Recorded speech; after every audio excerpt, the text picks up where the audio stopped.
Rasulullah SAW sedih tatkala dia minta izin agar memohon ampun bagi ibunya. Allah tidak mengizinkan.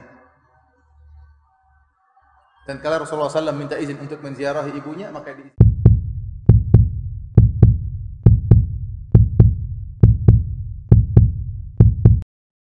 Ini pertanyaan. Mudah-mudahan orangnya bertanya bukan untuk menjebak atau untuk mencari-cari kesalahan. Apalagi zaman sekarang ini kita sering diadu domba. Pertanyaan, ayah ibu Rasulullah di surga apa di neraka? Ini pertanyaan sering ditanyakan kalau orang mencari-cari kesalahan bisa menimbulkan adu domba. Namun saya ingin jawab karena ini bertanya tentang ilmu. Saya katakan para hadirin hadirat yang dirahmati oleh Allah Subhanahu wa taala bahwasanya kita sangat mencintai Nabi sallallahu alaihi wasallam. Dan kita sedih apa yang disedihkan oleh Nabi sallallahu alaihi wasallam dan kita gembira apa yang digembirakan oleh Rasulullah sallallahu alaihi wasallam. Rasulullah SAW sedih tatkala dia minta izin agar memohon ampun bagi ibunya. Allah tidak mengizinkan. Dan kalau Rasulullah SAW minta izin untuk menziarahi ibunya, maka diizinkan oleh Allah Subhanahu wa taala. Kemudian juga tatkala ada seorang bertanya kepada Nabi SAW, di mana ayahku? Kata Rasulullah SAW, ayahmu di neraka. Kemudian ini dalam Sahih Muslim. Ketika orang itu sedih, kata Rasulullah SAW, inna abi wa abaka finnar. Sungguh ayahku dan ayahmu di neraka. Taib. Masalah ayah ibu Nabi di neraka atau tidak masalah yang gaib. Maka tidak boleh kita mengucapkan tentang masalah ini kecuali dengan dalil, bukan pakai perasaan. Dan Rasulullah SAW telah jelaskan dalam Sahih Muslim bahwasanya ayahnya di neraka jahanam dan ibunya tidak diizinkan agar dia mohon ampun buat ibunya. Apakah kita berani melanggar perkataan Nabi SAW? Saya katakan memang ada sebagian ulama yang berusaha mentakwil hadis ini. Mengatakan, oh maksudnya ayahku dan ayahmu di neraka, maksudnya pamanku di neraka, yaitu Abu Talib misalnya. Tapi ini dibantah oleh Imam Nawawi rahimahullah. Imam Nawawi rahimahullah, ini apa yang saya sampaikan ini terdapat dalam buku Al-Minhaj Syarah Sahih Muslim. Imam Nawawi tegas dalam hal ini menjelaskan ayah dan ibu Nabi SAW di neraka jahanam. Oleh karenanya, di antara dalil yang menguatkan bahwasanya ayah dan ibu Nabi SAW di neraka jahanam, bahwasanya saya tidak pernah mendapati doa Nabi mohon ampun buat ayah ibunya. Antum pernah dapati doa Nabi SAW berdoa, Rabbi ghufirli wali walidayya? Pernah? Ada atau tidak? Padahal sebagai anak yang berbakti dia harus sering mendoakan kedua orang tuanya. Tapi saya tidak pernah menemukan Nabi berdoa, Rabbi ghufirli wali walidayya.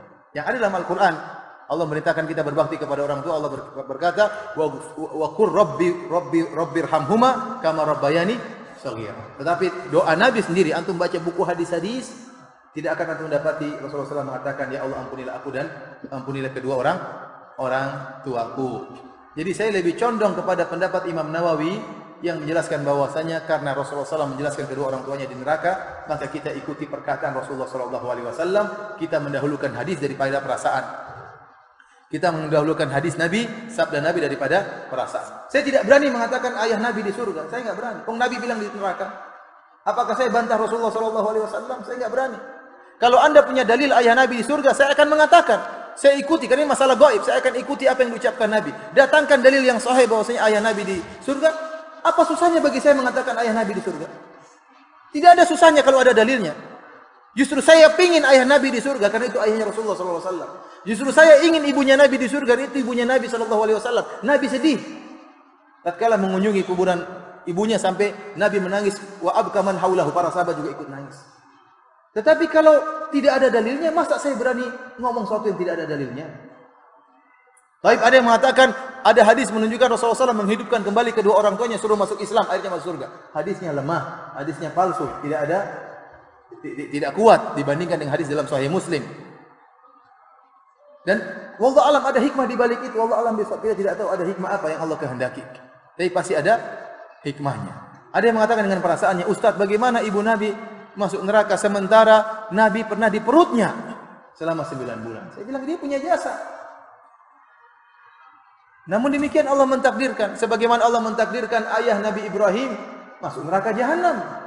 Padahal Ibrahim tidak muncul kecuali melalui air mani ayahnya.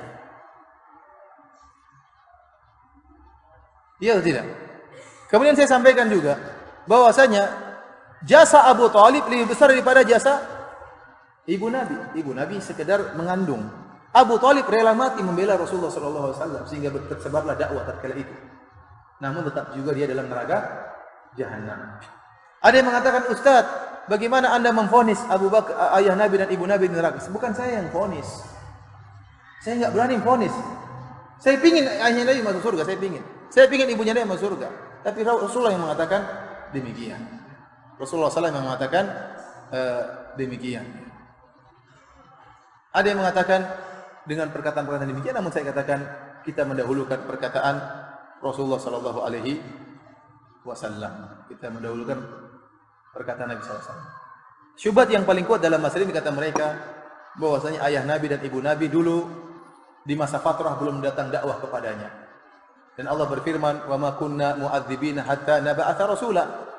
Dan kami tidak akan mengadab satu kaum sampai kami mengutus rasul. Nah, ayah dan ibu Nabi belum ada rasul tatkala itu, bagaimana divonis neraka? Saya kata ini sudah dibantah oleh Al-Imam Nawawi. Ya bahwasanya ada orang-orang sebelum Nabi datang sudah divonis dalam neraka jahanam. Contohnya Amr bin Luhai Al-Khuzai. Amr bin Luhai Al-Khuzai dalam Sahih Bukhari, Rasulullah SAW mengatakan, "Ra'aitu Amr bin Luhai Al-Khuzai yajurru qasbahu finnar." Aku melihat Amr bin Luhai Al-Khuzai menggeret ususnya di neraka jahanam. Kenapa? Li'annahu awwalu man sayyaba sawaib. Karena dia orang yang pertama kali mengkeramatkan onta dan kambing-kambing tidak boleh dinaiki dan tidak boleh disembelih dan macam-macamnya. Dia yang pertama kali membuat kesyirikan membawa kesyirikan ke Jazirah Arab. Waktu itu Nabi belum ada. Tetapi ingat, ada dakwah tauhid, oleh karenanya ada orang-orang yang disebut oleh para ulama dengan al-ahnaf. Orang-orang berada di atas agama tauhid, seperti contohnya Waraqah bin Naufal. Dia sudah dia tauhid, dia Nasrani tapi dia tidak berbuat kesyirikan. Dan ada beberapa orang disebutkan dalam sirah Nabi sallallahu alaihi wasallam. Jadi sisa ajaran Ibrahim masih ada. Dan Al-Imam Nawawi rahimahullah menjelaskan bahwa ini menunjukkan bahwasanya dakwah tauhid sudah sampai kepada kedua orang tua Nabi, namun mereka berdua tetap di atas kesyirikan. Buktinya Rasulullah SAW vonis mereka berdua di neraka jahanam. Wallahu a'lam bishawab. Ini ilmu yang saya sampaikan, yang saya pahami. Nah, kalau ada orang mengatakan ada pendapat yang lain, silakan ada pendapat yang lain, ya. Dan saya berharap pendapat tersebut lebih bagus dari pendapat saya yang menyatakan Nabi, ayahnya dan ibunya di surga. Saya ingin ayah dan ibu Nabi di surga. Namun saya tidak bisa berbicara dengan hawa nafsu, saya harus ikut dalil. Kalau ada dalilnya saya akan ikuti. Kalau enggak, saya tetap kembali kepada sabda Nabi sallallahu alaihi wasallam. Wallahu ta'ala alam bisawab. Demikian saja, waktunya sudah selesai. Kurang lebihnya saya mohon maaf. Wabillahi taufiq wal hidayah. Assalamualaikum warahmatullahi wabarakatuh.